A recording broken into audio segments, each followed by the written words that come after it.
దేవునికట ఎవరు కావాలి? పనికిరాని పాత్రలే కావాలి. దేవుని స్తోత్రం కలుగును. మోసే చెప్పలా, నేనే పాటి వాడిని అయ్యా, నాకు మాట నోటి మాల్యం లేని వాడిని నేను, అమ్మో అంతమందిని నేను నడిపించడం నా వల్ల కాదు ప్రభు, నేను నీకు తోడై ఉన్నాను. దేవుని స్తోత్రం కలుగును. నేను నీకు తోడైనని మాట్లాడాడు. ఈ ఏర్పాటు చేసిన దినములో మనం ఏం చేస్తున్నాం? దేవుని యందు సంతోషిస్తున్నాం, దేవునికి విజ్ఞాపన చేస్తున్నాం, ప్రార్థన చేస్తున్నాం, దేవునికి కీర్తన స్తుతులు చెల్లిస్తున్నాం. దేవునికి స్తోత్రం కలుగునుగా. అయితే దీని యందు మనం కొద్దిమంది సంతోషిస్తున్నాం, మిగతా కొద్దిమంది సంతోషించట్లేదు. వాళ్ళకి సంతోషం ఎక్కువ అయిపోయింది, చాలా ఇంకా మాకు ఈ సంతోషం చాలనుకుని రావడం మానేశారు కొద్దిమంది కదా. ప్రేమైన దేవుని బిడ్డలారా, ఆయన కనులు ఎల్లప్పుడూ మన మీద నిలిచి ఉంటుందట. దేవునికి స్తోత్రం, హల్లెలూయా. చూడండి, మరొక మాటను చూద్దాం. చూడండి, కీర్తన గ్రంథము జకరియా గ్రంథము, జకరియా 4వ అధ్యాయము 6, 7 చూడండి. జకరియా 4, 7, 6 కానీ జకరియా 4, ఇది శక్తి చేత కాదు. అప్పుడు అతడు నాతో ఇట్లనెను, జెరుబ్బాబెలు నాకు ప్రత్యక్షమగు యెహోవా వాక్కు ఇదో యెహోవా వాక్కు ఇదే, శక్తి చేతనైనను కాక బలము చేతనైనను కాక నా ఆత్మ చేతనే ఇది జరిగింతునని సైన్యములకు అధిపతి యెహోవా సెలవిస్తున్నాడు. దేవునికి స్తోత్రం కలుగును గాక. వారు ఎంత ప్రయాసపడుతున్నప్పటికీ, వారు ఎంత అవమానాల భారాన్ని భరిస్తున్నప్పటికీ కూడాను మహిమరాజు గారిని దేవుడే నడిపిస్తున్నాడు. దేవుని స్తోత్రం కలుగును గాక.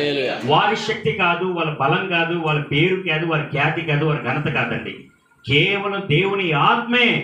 ఎక్కడ పడిపోతున్నా, ఎక్కడ వాళ్ళు చెల్లాచెదరవుతున్నా దేవుడే కడుతున్నాడు. దేవునికి స్తోత్రం కలుగునుగా. దేవుని స్తోత్రం కలుగునుగా. ఆ పిచ్చుకొచ్చి గడ్డి పెడుతుంది, ఆ గూడు కడుతుంది, మేము చెదరగొడుతున్నాం, మరలా తీసుకొస్తుంది, మరలా కడుతుంది, మరలా మేము చెదరగొడుతున్నాం, మరలా కడతానే ఉంది.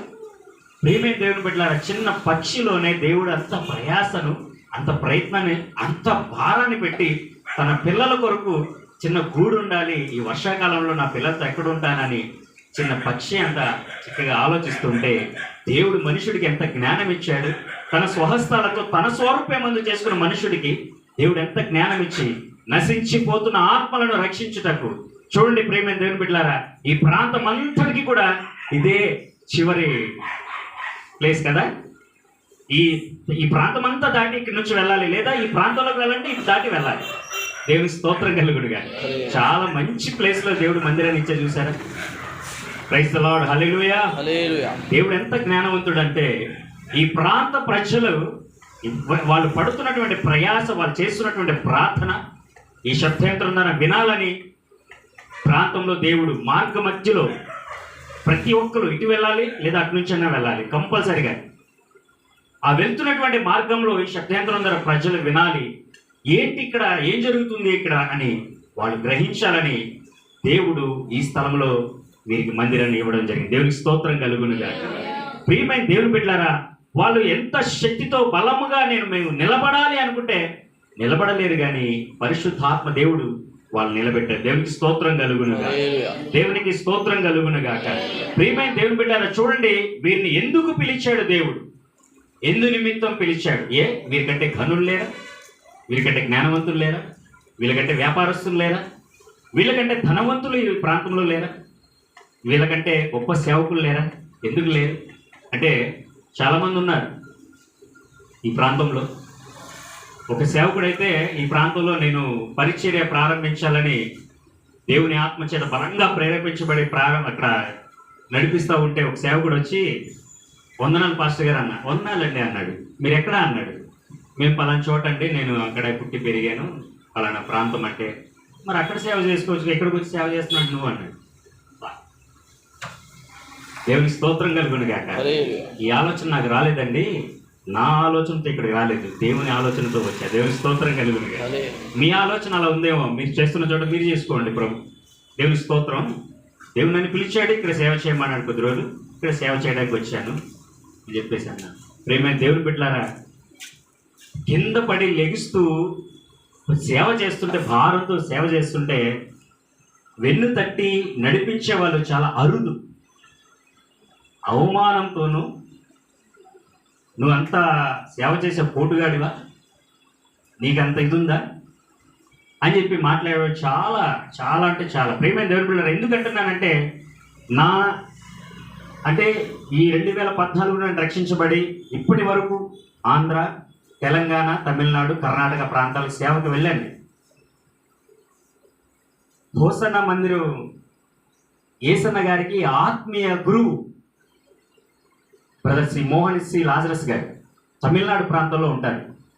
ఆ సేవకులకు, ఆత్మీయులకు ఆయనకి నేను చాలా దగ్గర నుంచి చూసినటువంటి పరీక్ష, నాకు వారితో మాట్లాడాను అనుభవం అది. అందును బట్టి చెప్తున్నాను, 7 గంటల ఉపవాస ప్రార్థనలు, 12 గంటల ఉపవాస ప్రార్థనలు, 24 గంటలు 24 గంటలు ఉపవాస ప్రార్థనలు, వారితో కలిసి నేను అనుభవాల నుంచి పెరిగిన వాడిని. దేవునికి స్తోత్రం కలుగునుగా. ప్రతి సంవత్సరం జనవరి మాసంలో అక్కడ తమిళనాడు ప్రాంతం వెళ్తాం. తూత్తుకుడి గ్రామం, అది తిరుపుత్తూరు అనే ప్రాంతానికి వెళ్ళి మేము అక్కడ 3 రోజులు ఏం తినం, మంచిలు బాటిల్ అక్కడ పక్కన పెట్టుకుంటాం. ఆ కూర్చున్న చోటే చిన్న చాప, ఒక దిండు ఉంటుంది. ప్రార్థన అయ్యేంత వరకు అలాగే కూర్చుని ఉంటాం, మోకాళ్ళ మీద లేదా కూర్చుంటాము. ప్రార్థన అనంతరం రాత్రిపూట అదే స్థలంలో పడుకుంటాం. అలా 3 రోజులు అక్కడే ఉంటాం.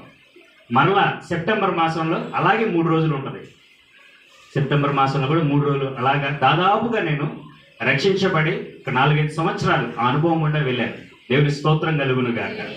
అలాగే హోసన్న మినిస్ట్రీ సేవకులు కానీ వాళ్ళందరూ నేను దగ్గర నుంచి చూసినటువంటి పరిచయం ఉన్నటువంటి.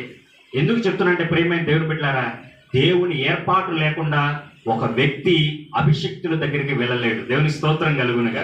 దేవుని ఉద్దేశము, దేవుని ఏర్పాటు, దేవుని ప్రణాళిక లేకుండా మీరు ఈ స్థలంలో ఉండలేరు, నేను ఈ స్థలంలో ఉండలేను. దేవుని స్తోత్రం కలుగునుగా.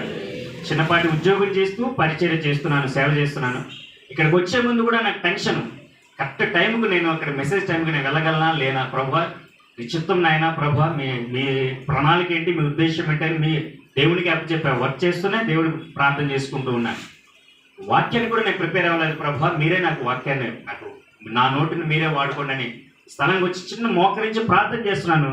దేవుడు ఆయన ఇచ్చినటువంటి వాగ్దానము ఏంటంటే, ఇది యెహోవా ఏర్పాటు చేసిన దాన్ని, దీని ఎందు అంట మనము ఉత్సహించి సంతోషించాలి. అలాగే దేవుడు మనల్ని ఎందుకు పిలిచాడు, ఎందు నిమిత్తమైతే పిలిచాడు, ఏ గొప్పవారిని పిలవచ్చు కదా, మనల్ని ఎందుకు పిలవడానికి గల కారణం చూడండి.